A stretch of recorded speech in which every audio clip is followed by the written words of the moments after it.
Les années 1970 furent une époque d'expérimentation culinaire, où des combinaisons audacieuses et des saveurs inattendues marquaient le quotidien. Nombre de ces plats ont fini par disparaître des menus modernes, mais leur charme nostalgique est resté. De la longue liste de ces classiques oubliés, nous choisissons aujourd'hui les 10 plats les plus familiers au public européen, et ceux que nous aimerions le plus revoir. Certains étaient de véritables icônes culturelles, d'autres étaient considérés comme des stars élégantes de chaque dîner. Ensemble, ils racontent l'histoire d'une décennie où la nourriture ne faisait pas seulement bon goût, mais suscitait aussi des émotions. 1. Quiche Lorraine. Dans les années 1970, la quiche lorraine était un symbole d'élégance française et l'un de ces plats qui procurait immédiatement un sentiment de style et de raffinement. Sa croûte beurrée, sa garniture crémeuse d'œufs, de crème et de lardons, et son arôme chaud et savoureux en faisaient un élément incontournable de presque tous les dîners européens.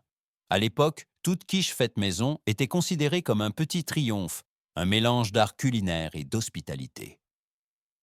Bien que ce plat existe encore aujourd'hui, il a perdu l'éclat de cette époque où une seule part de quiche pouvait définir l'ambiance de toute une soirée.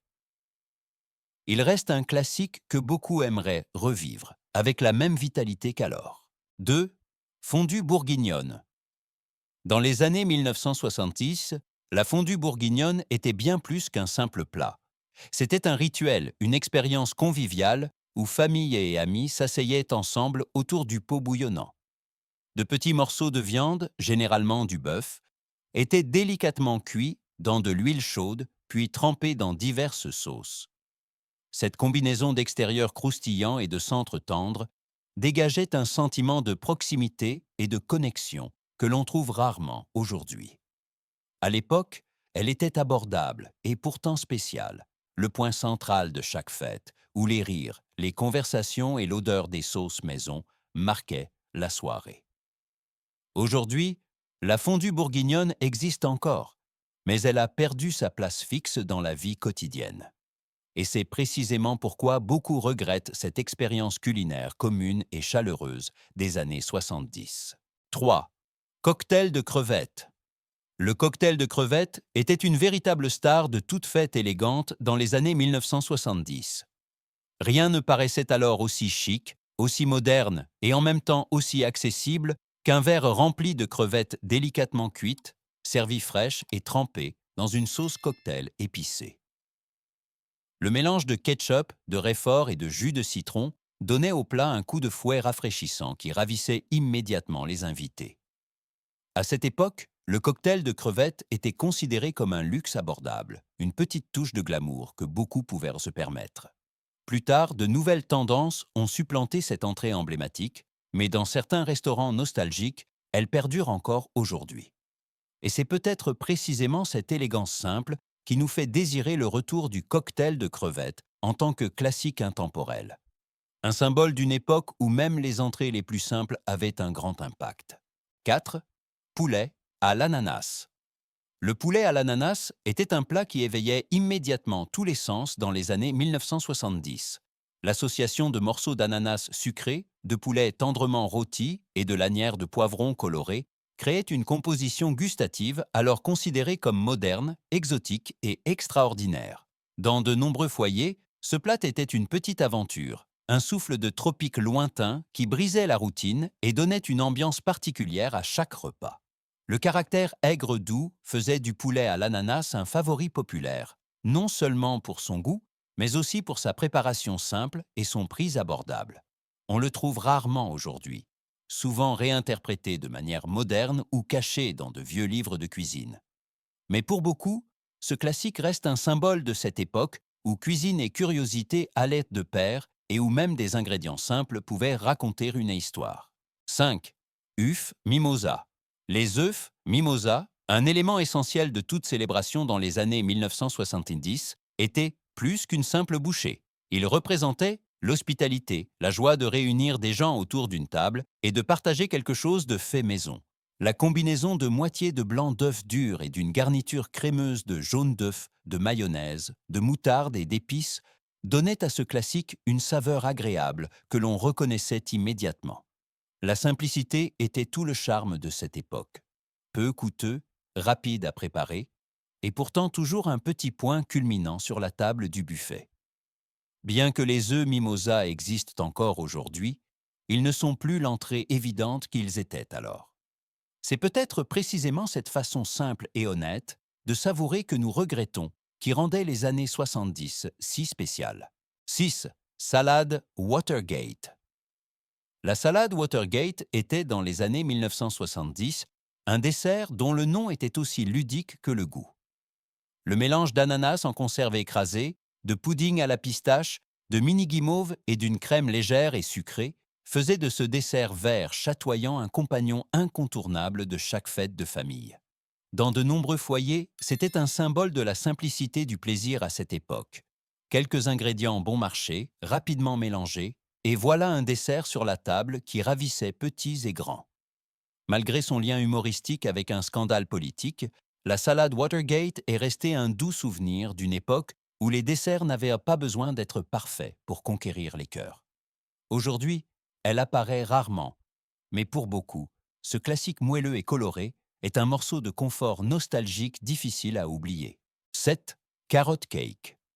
Le gâteau aux carottes était un dessert étonnamment moderne dans les années 1970. Alors que d'autres gâteaux étaient lourds et riches, ce classique moelleux apportait une légèreté chaleureuse, presque faite maison. Les carottes râpées donnaient à la pâte sa texture humide et sa douceur délicate, tandis que le glaçage crémeux au fromage frais apportait la touche finale inimitable.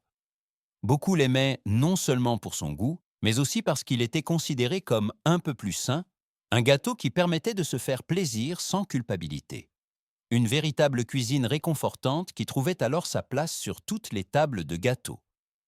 Aujourd'hui, on le trouve encore dans certaines boulangeries, mais il ne suscite plus le même enthousiasme que dans les années 70, où chaque bouchée était comme un petit réconfort sucré. 8. Pain à la courgette. Le pain à la courgette était dans les années 1970 une star silencieuse du mouvement pour la santé, une pâtisserie qui montrait à quel point on pouvait être créatif avec des ingrédients simples. La courgette finement râpée conférait à la pâte une jutosité incomparable, tandis que les noix ou les pépites de chocolat ajoutaient une profondeur supplémentaire à l'ensemble. C'était un pain qui se glissait discrètement sur les tables et surprenait ensuite quiconque le goûtait. Sucré, moelleux, chaud et étonnamment harmonieux. Beaucoup l'aimaient parce qu'il avait l'apparence de quelque chose de meilleur, un dessert que l'on pouvait déguster sans mauvaise conscience. Dans sa simplicité et son coût abordable, il reflétait exactement l'esprit des années 70. Encore aujourd'hui, certains le préparent à la maison, mais il a depuis longtemps perdu la grande popularité d'antan. C'est peut-être précisément cette nature discrète et terre-à-terre qui nous fait tant regretter le pain à la courgette. 9. Bœuf stroganoff. Le bœuf stroganoff était dans les années 1970 l'incarnation de la chaleur et du confort. De fines lanières de bœuf doucement saisies se mariaient avec une sauce crémeuse à base de champignons et de crème aigre pour créer un plat qui évoquait immédiatement le sentiment d'un dîner riche et fait maison. Servi avec des pâtes ou du riz, il devint rapidement un élément familier de nombreuses cuisines familiales. Son succès ne résidait pas seulement dans son goût, mais aussi dans son accessibilité. Des ingrédients simples, abordables, et pourtant suffisamment festifs pour impressionner les invités. Aujourd'hui, on trouve encore le bœuf stroganoff, dans des variantes modernes ou comme classique dans les restaurants traditionnels. Mais la magie particulière des années 70, où ce plat réunissait de nombreuses familles autour d'une table, est un sentiment que nous aimerions retrouver. 10. Hamburger Helper. Le hamburger Helper fut dans les années 1970 un héros silencieux de la cuisine quotidienne. Pour de nombreuses familles, il représentait le salut lors des soirées agitées où le temps, le budget ou les ingrédients étaient limités.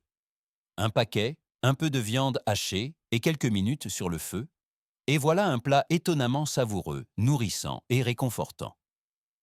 La diversité des saveurs, du cheeseburger au stroganoff, donnait à ce plat préparé un caractère de petites aventures culinaires. À une époque où commodité et créativité allaient pour la première fois de pair, le hamburger helper offrait un moyen simple de remplir la table, sans sacrifier la chaleur et le plaisir. Aujourd'hui, il est toujours dans les rayons des supermarchés. Mais son statut emblématique d'antan, où il marquait le quotidien de nombreuses familles, a pâli. Et c'est peut-être précisément cette simplicité que nous regrettons aujourd'hui. Un plat qui, sans prétention, faisait simplement du bien. En revoyant ces 10 plats des années 1970, nous ressentons à quel point la nourriture est liée aux souvenirs. Chacun de ces aliments raconte une histoire, non seulement de saveurs, mais aussi de personnes, de familles, de fêtes et de moments quotidiens qui étaient si précieux à l'époque. C'étaient des recettes simples, mais elles portaient en elles une chaleur qu'aucun plat tendance moderne ne peut aujourd'hui remplacer. Certains de ces classiques se trouvent encore dans de vieux livres de cuisine ou des restaurants nostalgiques, d'autres ne vivent plus que dans nos souvenirs. Mais tous portent l'esprit d'une époque où la cuisine était encore très proche du cœur. C'est peut-être précisément la raison pour laquelle nous souhaitons le retour de ces saveurs, parce qu'elles nous rappellent quelque chose que nous ne voulons jamais oublier, le sentiment de savourer ensemble, de rire et de laisser le monde extérieur de côté, l'espace d'un instant.